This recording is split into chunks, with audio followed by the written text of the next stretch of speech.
आपके according patients के ये रिजल्ट्स कितने मंथ्स में अचीव हो सकते हैं, ये देखना काफी इंटरेस्टिंग होगा। आज की इस वीडियो में हम आपके साथ इन्हीं दो पेशेंट्स की हेयर ट्रांसप्लांट जर्नी शेयर करने वाले हैं जो अर्ली स्टेज ऑफ बॉल्डनेस से परेशान थे। एक पेशेंट को बॉल्डनेस थी ग्रेड 2 स्टेज की और दूसरे पेशेंट को ग्रेड 3 स्टेज की, लेकिन दोनों स्टेजेस का इम्पैक्ट पड़ रहा था उनकी अपीयरेंस और लाइफस्टाइल पर। एक पेशेंट को बार बार अपने बाल सेट करने पड़ते थे तो दूसरे पेशेंट को सोशलाइज करने में हेजिटेशन फील होने लगी थी। लेकिन जैसे कि आपने स्टार्टिंग में देखा, अब उनका लुक पूरी तरह चेंज हो चुका है। कैसे, आइए जानते हैं। इस वीडियो के एंड तक आप जानेंगे कि कैसे एक परफेक्टली प्लान्ड हेयर ट्रांसप्लांट आपके लुक को कंप्लीटली चेंज कर सकता है, क्योंकि हम आपके साथ शेयर करने वाले हैं दोनों पेशेंट्स की 6 और 7 मंथ्स की कंप्लीट हेयर ट्रांसप्लांट जर्नी, वो भी उनके ऑनेस्ट एक्सपीरियंस के साथ। तो वीडियो के एंड तक बने रहिए और हमें कमेंट में बताएं कि आपको किस पेशेंट के रिजल्ट्स ज्यादा इंप्रेसिव लगे। वीडियो में आगे बढ़ने से पहले समझते हैं कि अर्ली स्टेज ऑफ बॉल्डनेस क्या होती है और ग्रेड 2 और ग्रेड 3 बॉल्डनेस हमारे ओवरऑल लुक्स को कैसे अफेक्ट कर सकती है। अर्ली स्टेज ऑफ बॉल्डनेस वो फेज होता है जिसका इम्पैक्ट सबसे पहले फेशियल फ्रेमिंग पर पड़ता है। इस स्टेज में हेयर लाइन रिसीड होने लगती है और टेम्पल्स की साइड से रिसेशन होने की वजह से एम शेप क्रिएट हो जाती है, जिससे फ्रंटल एरिया साइड से खाली नजर आता है। इसका इम्पैक्ट मेनली हायर लाइन और फ्रंटल एरिया पर ही पड़ता है और रिमेनिंग स्कैल्प पर हेल्थी हेयर ग्रोथ मेंटेन रहती है। ये चेंज चाहे सटल हो, लेकिन फेस की ओवरऑल फ्रेमिंग और अपीयरेंस पर नोटिसेबल इम्पैक्ट डालता है। पेशेंट 1 और पेशेंट 2 दोनों अपने 20s में थे और दोनों के लिए हेयर लॉस एक मेजर कंसर्न बन चुका था। दोनों की हेयर लाइन एम शेप में रिसीड हुई थी, लेकिन उनकी बॉल्डनेस की इंटेंसिटी अलग थी। पेशेंट 1 के केस में फ्रंटल हेयरलाइन साइड से सिर्फ फ्रंटल एरिया की बाउंड्री तक ही रिसीड हुई थी, जिससे उनका बॉल्डनेस स्टेज ग्रेड 2 कैटेगराइज हुआ था। फ्रंटल एरिया स्लाइटली थिन और स्पार्स दिख रहा था, लेकिन मिड स्कैल्प और क्राउन रीजन में हेयर डेंसिटी अभी भी काफी हेल्थी थी। उनका डोनर एरिया भी स्ट्रॉन्ग और डेंस था, जहां से ग्राफ्ट एक्सट्रैक्शन इजीली पॉसिबल था। वहीं पेशेंट 2 के केस में बॉल्डनेस थोड़ा एडवांस स्टेज पर थी। हेयरलाइन के कॉर्नर से रिसेशन मिड स्कैल्प तक पहुंच चुका था, जिससे फ्रंटल और मिड स्कैल्प दोनों एरिया साइड से स्पार्स दिख रहे थे। इस पैटर्न की वजह से उनका ओवरऑल लुक विजिबली मैच्योर और एज्ड लग रहा था। हेयर लॉस की वजह से उनका कॉन्फिडेंस और सोशल लाइफ भी इम्पैक्ट हुई थी। फोटोज क्लिक करवाने में और स्टाइलिंग चॉइस करने में हेजिटेशन फील होती थी, लेकिन इनका डोनर एरिया भी हेल्थी कंडीशन में था, जो हेयर ट्रांसप्लांट में क्रूशियल रोल प्ले करता है। दोनों पेशेंट्स के लिए हेयर रेस्टोरेशन सिर्फ एक कॉस्मेटिक चॉइस नहीं थी, बल्कि अपने कॉन्फिडेंस और यूथफुल अपीयरेंस को वापस पाने की जर्नी थी।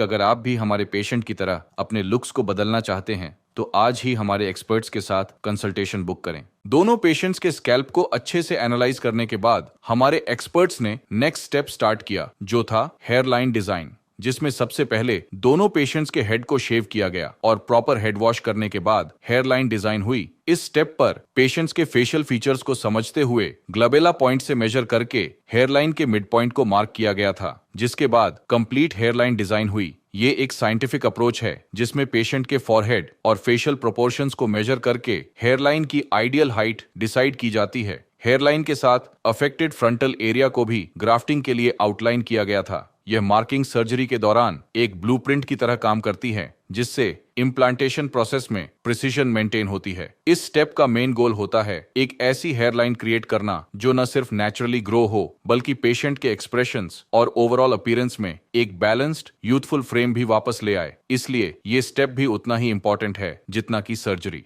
हेयरलाइन डिजाइन फाइनलाइज होने के बाद प्रोसीजर केयरफुली स्टार्ट किया गया। सबसे पहले हमारे एक्सपर्ट्स ने पेशेंट्स के स्कैल्प को नम किया ताकि सर्जरी प्रोसेस कंप्लीटली पेनलेस और कंफर्टेबल रहे। उसके बाद स्कैल्प में नेचुरल हेयर ग्रोथ डायरेक्शन और एंगल के अकॉर्डिंग माइक्रोस्लिट्स क्रिएट किए गए, जिससे इम्प्लांटेशन के टाइम नेचुरल फ्लो मेंटेन रहे। इसके बाद एक्सट्रैक्शन और इम्प्लांटेशन फेज स्टार्ट हुआ। इम्प्लांटेशन के दौरान हमारे एक्सपर्ट्स ने प्रीमेड स्लिट्स में प्रिसीजन के साथ ग्राफ्ट्स इम्प्लांट किए। दोनों पेशेंट्स के हेयरलाइन जोन में सिंगल और थिन हेयर फॉलिकल्स इम्प्लांट किए गए थे ताकि पेशेंट्स को एक सॉफ्ट रियलिस्टिक अपीयरेंस मिले। दोनों पेशेंट के फ्रंटल एरिया में डेंसिटी ऐड करने के लिए डबल और ट्रिपल हेयर फॉलिकल्स इम्प्लांट किए गए थे ताकि फुलर लुक क्रिएट हो। पेशेंट 1 के केस में लेस अफेक्टेड एरिया होने की वजह से टोटल 2000 ग्राफ्ट्स इम्प्लांट किए गए थे और पेशेंट 2 की बॉल्डनेस 2 के कंपैरिजन में एडवांस स्टेज की थी, तो उस केस में टोटल 3150 ग्राफ्ट्स इम्प्लांट किए गए थे। दोनों पेशेंट्स के ग्राफ्ट्स सेफ डोनर जोन से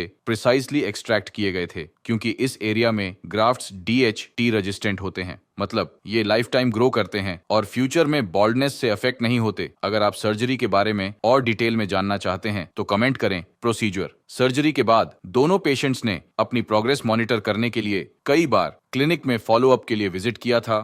पेशेंट 2 ने हेयर ट्रांसप्लांट के 1 मंथ कंप्लीट होने पर क्लिनिक विजिट किया था, जिसमें उनके ट्रांसप्लांटेड एरिया में 90% शेडिंग विजिबल थी, जो हेयर ट्रांसप्लांट के बाद हेयर ग्रोथ साइकिल का फेज है। इस फेज में सिर्फ हेयर शाफ्ट शेड होते हैं और रूट स्कैल्प के अंदर सेफ रहती है। ये प्रोसेस न्यू हेयर ग्रोथ के प्रिपरेशन फेज को इंडिकेट करता है। इस विजिट पर पेशेंट ने अपनी first PRP platelet rich plasma therapy भी ली, जो फॉलिकल्स को स्टिमुलेट करने, ब्लड सर्कुलेशन इंप्रूव करने और स्कैल्प को एसेंशियल ग्रोथ फैक्टर्स और न्यूट्रिएंट्स प्रोवाइड करने में हेल्प करती है। इस 1 मंथ पीरियड में पेशेंट 2 का डोनर एरिया कंप्लीटली हील हो चुका था। स्किन टेक्सचर स्मूथ और नॉर्मल दिख रहा था और फॉलिकल्स अपने नेचुरल ग्रोथ पेस पर ग्रो कर रहे थे, indicating a healthy recovery and promising future results. Hair transplant के 2 महीने कंप्लीट होने पर पेशेंट 1 ने फॉलोअप के लिए क्लिनिक विजिट किया था। इस पीरियड में most of the transplanted hair shafts shed हो चुके थे, जो हेयर ग्रोथ साइकिल का एक्सपेक्टेड फेज है। अब फॉलिकल्स ग्रेजुअली ग्रोथ फेज में ट्रांजिशन करने वाले थे, जिसमें नए हेयर स्ट्रैंड्स डेवलप होंगे। इसके अलावा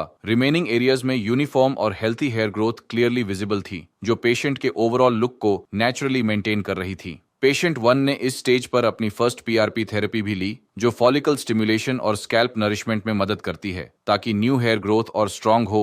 डोनर एरिया भी कंप्लीटली हील हो चुका था और एक्सट्रैक्शन के कोई विजिबल साइंस नहीं थे। ये इंडिकेट करता है कि रिकवरी स्मूथ और हेल्थी रही और अब ग्रोथ फेज के लिए परफेक्ट फाउंडेशन रेडी हो गई थी। हेयर ट्रांसप्लांट के बाद आप PRP के अलावा GFC और QR 678 जैसी थेरेपीज भी करवा सकते हैं। ये भी हेयर ग्रोथ को एनहांस करती है और PRP का एडवांस्ड वर्जन है और हरिद्वार के साथ QHT क्लिनिक की दिल्ली और हैदराबाद ब्रांच में भी अवेलेबल हैं। तो अब आप अपने नियरेस्ट लोकेशन पर विजिट कर सकते हैं, जहां आपको सेम हॉस्पिटैलिटी मिलेगी। अगर आप PRP, GFC या अदर ट्रीटमेंट्स के बारे में जानना चाहते हैं तो आज ही दिए गए नंबर पर कंसल्टेशन स्लॉट बुक करें। इसके बाद दोनों पेशेंट्स ने 3 महीने कंप्लीट होने पर अपने नेक्स्ट फॉलोअप के लिए क्लिनिक विजिट किया था। इस ड्यूरेशन में शेडिंग फेज सक्सेसफुली ओवर हो चुका था और ट्रांसप्लांटेड फॉलिकल्स ग्रोथ फेज में एंटर कर चुके थे। ये स्टेज हेयर रेस्टोरेशन जर्नी में काफी क्रूशियल होता है, क्योंकि अब फॉलिकल्स स्कैल्प के अंदर से न्यू हेयर शाफ्ट्स पुश करते हैं और सरफेस पर हेयर ग्रोथ विजिबल होने लगती है। दोनों पेशेंट्स के स्कैल्प पर नेटिव हेयर परफेक्टली ग्रो हो रहे थे। ट्रांसप्लांटेड एरियाज में अभी वॉल्यूम और थिकनेस कम थी, जो इस स्टेज के लिए बिल्कुल नॉर्मल है। इनिशियल रिग्रोथ में फॉलिकल्स फाइन और लाइट कलर्ड हेयर प्रोड्यूस करते हैं, जो अपकमिंग मंथ्स में थिकर, डेंसर और पिगमेंटेड हो जाते हैं। यह न्यू ग्रोथ धीरे धीरे नेटिव हेयर के साथ मर्ज होने लगती है, जिससे पेशेंट को कंप्लीटली नेचुरल लुक मिलता है। इस स्टेज पर पेशेंट्स अच्छे से स्कैल्प की केयर कर रहे थे और सभी प्रिकॉशंस फॉलो कर रहे थे, जैसे हमारे एक्सपर्ट्स ने उन्हें गाइड किए थे। इसके बाद दोनों पेशेंट्स ने नेक्स्ट विजिट पर अपना एक्सपीरियंस भी हमारे साथ शेयर किया था। चलिए पहले जानते हैं कि पेशेंट 1 के लिए ये जर्नी कैसी रही और कैसे हेयर ट्रांसप्लांट ने उनकी पर्सनैलिटी को एनहांस किया है। मेरा नाम प्रत्युष रावत है और आज मेरे ट्रांसप्लांट को ऑलमोस्ट 6 महीने पूरे हो गए और आज मैं अपनी 4th PRP के लिए आया हूँ QHT क्लिनिक हरिद्वार। तो आज से 6 महीने पहले मेरी ग्रेड 2 की बाल्डनेस थी, क्योंकि यहाँ इधर की साइड से थी, थोड़ी यहाँ पे एंड थोड़ी यहाँ पे, बाकी पीछे का तो क्राउन एरिया एकदम सही था। तो मेरी बाल्डनेस 11th क्लास से शुरू हो गई थी। तो फिर मैं यही सोचता कि ये कब सही होगा, कब सही होगा। तो पहले मैंने बहुत सारे ट्रीटमेंट यूज किए, पर उनसे कुछ फर्क नहीं पड़ा। फिर मैंने बहुत डिस्कवर किया, तो मेरे को QHT क्लिनिक के बारे में पता चला यहाँ पे। तो फिर मैं एक बार विजिट के लिए आया एंड देन डॉक्टर से कंसल्ट किया। तो डॉक्टर ने बोला कि आपको 2000 ग्राम समथिंग लगेंगे एंड डॉक्टर ने मुझे अच्छे से समझाया कि इसके बाद क्या क्या होगा, कैसे कैसे प्रोसेस होगा। तो मुझे भी अच्छा लगा यहाँ का सारा नेचर, डॉक्टर का बिहेवियर्स।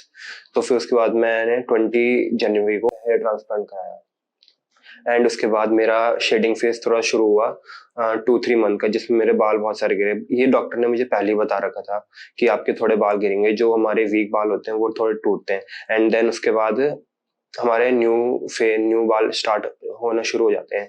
एंड मैंने रेगुलरली PRP ली। आज मेरी 4th PRP है, मैं 4th PRP के लिए आया हूँ और ये मेरे 6 मंथ की कंडीशन है। बाकी डाइट पे मैं जो डॉक्टर ने बोला था मैं सब लेता हूँ एंड मेडिसिन भी रेगुलर ले रहा हूँ, 6-8 मंथ तक बोलिए डॉक्टर ने। एंड बाकी खाना खुना भी एकदम अच्छा है।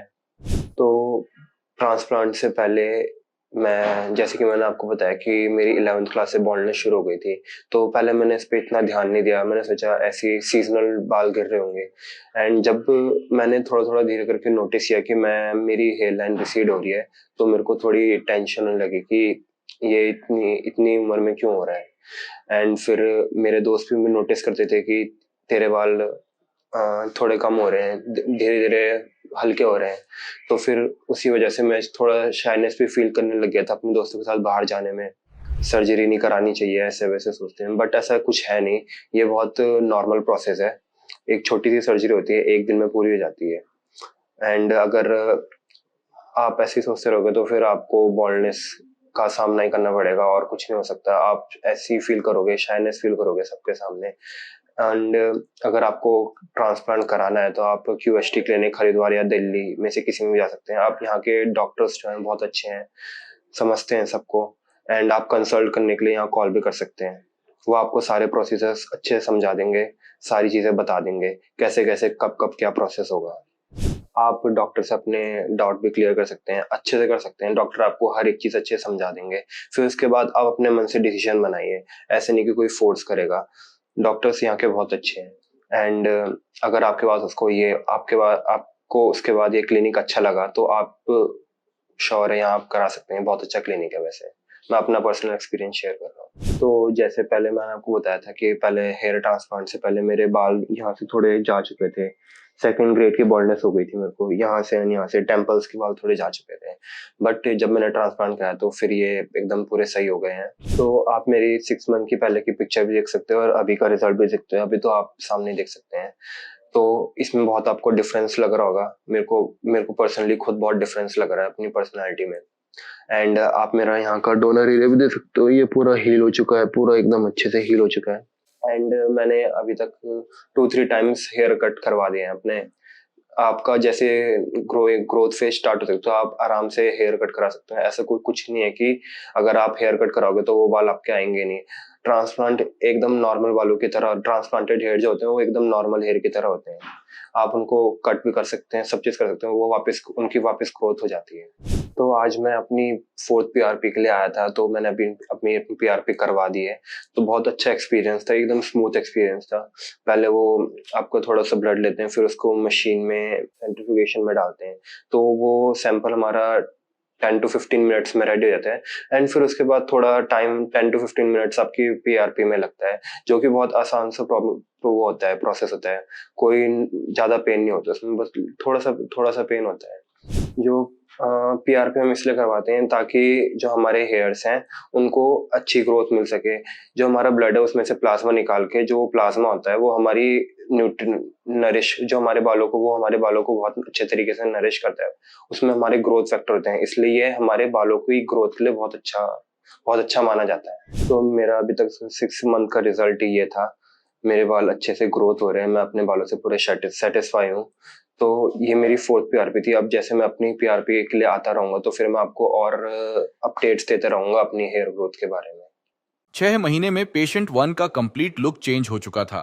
हेयरलाइन परफेक्टली डिफाइंड नजर आ रही थी और पेशेंट के फेशियल फीचर्स को नेचुरली फ्रेम कर रही थी, जिससे पेशेंट की अपीयरेंस यूथफुल और कॉन्फिडेंट लग रही थी। फ्रंटल एरिया में डेंस और voluminous hair growth clearly visible थी, जो उनके फेस को बैलेंस्ड और हार्मोनियस लुक दे रही थी। मिड स्कैल्प और क्राउन एरियाज में भी नेटिव हेयर परफेक्टली ग्रो हो चुके थे, जिससे ओवरऑल स्कैल्प पर कवरेज नेचुरल और सीमलेस लग रही थी। ये स्टेज पेशेंट के हेयर रेस्टोरेशन जर्नी में फाइनल एस्थेटिक रिजल्ट का एक स्ट्रॉन्ग इंडिकेशन थी। अब जानते हैं पेशेंट 2 के एक्सपीरियंस के बारे में।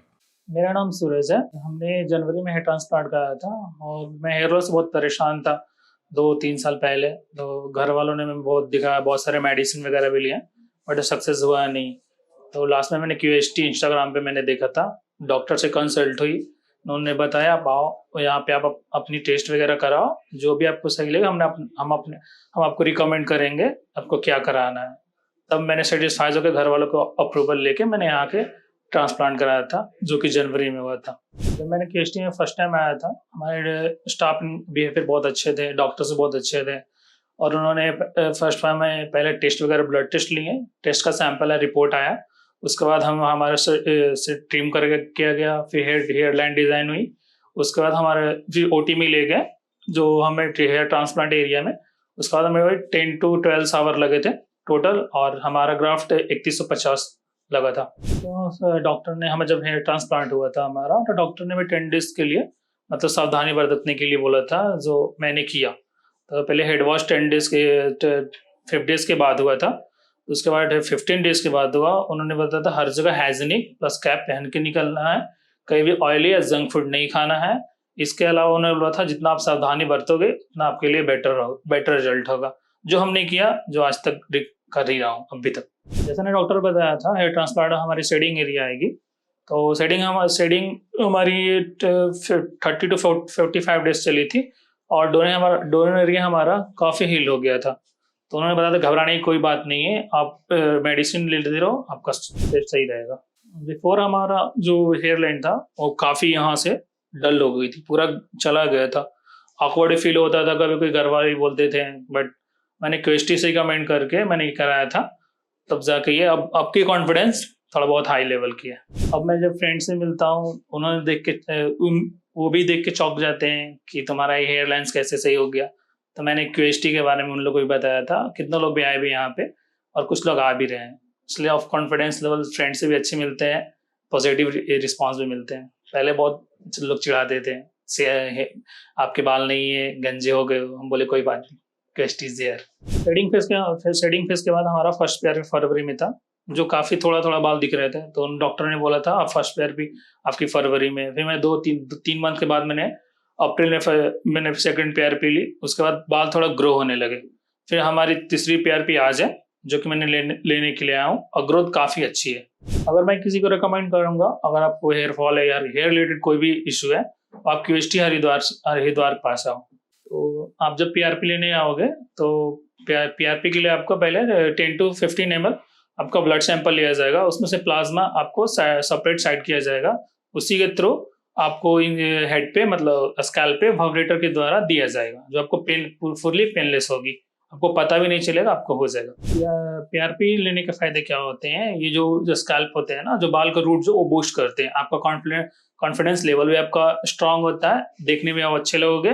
PRP लेने से आप रूट भी थोड़ा स्ट्रांग होता है, और हेयर लाइन से बूस्ट होती है, और काफ़ी मतलब बाल पहले के हेयर से आप मैच हो जाएंगे। तो दोस्तों ये थी हमारी QST की बेस्ट एक्सपीरियंस, और हम थर्ड PRP के लिए मैं जा रहा हूँ, और फोर्थ PRP के लिए आपको मैं नेक्स्ट वीडियो में मिलता, तब के लिए थैंक यू सो मच। 7 महीने में पेशेंट 2 का लुक भी ड्रामेटिकली ट्रांसफॉर्म हो चुका था। Hairline perfect facial framing provide कर रही थी, और फ्रंटल एरिया में lush voluminous hair growth visible थी, जिससे स्कैल्प पर फुलर और नेचुरली डेंस अपीयरेंस क्रिएट हो रही थी। हेयर स्ट्रैंड्स का टेक्सचर और थिकनेस अब नेचुरल पैटर्न के क्लोज था, जिससे रिजल्ट्स और ज्यादा रियलिस्टिक और बैलेंस्ड लग रहे थे। पेशेंट खुद अपने ट्रांसफॉर्मेशन से विजिबली सेटिस्फाइड थे, क्योंकि उनका लुक अब पहले से काफी कॉन्फिडेंट और रीजनरेटेड लग रहा था। दोनों पेशेंट्स के बाल इनिशियल स्टेज में नोटिसेबली थिन और रिसीडेड थे, जिससे उनकी ओवरऑल अपीयरेंस थोड़ी एज्ड और स्पार्स लग रही थी। लेकिन अब दोनों पेशेंट्स की ट्रांसफॉर्मेशन काफी इंप्रेसिव थी। अब दोनों पेशेंट्स अपने बालों को फ्रीली स्टाइल कर सकते थे, चाहे साइड पार्ट हो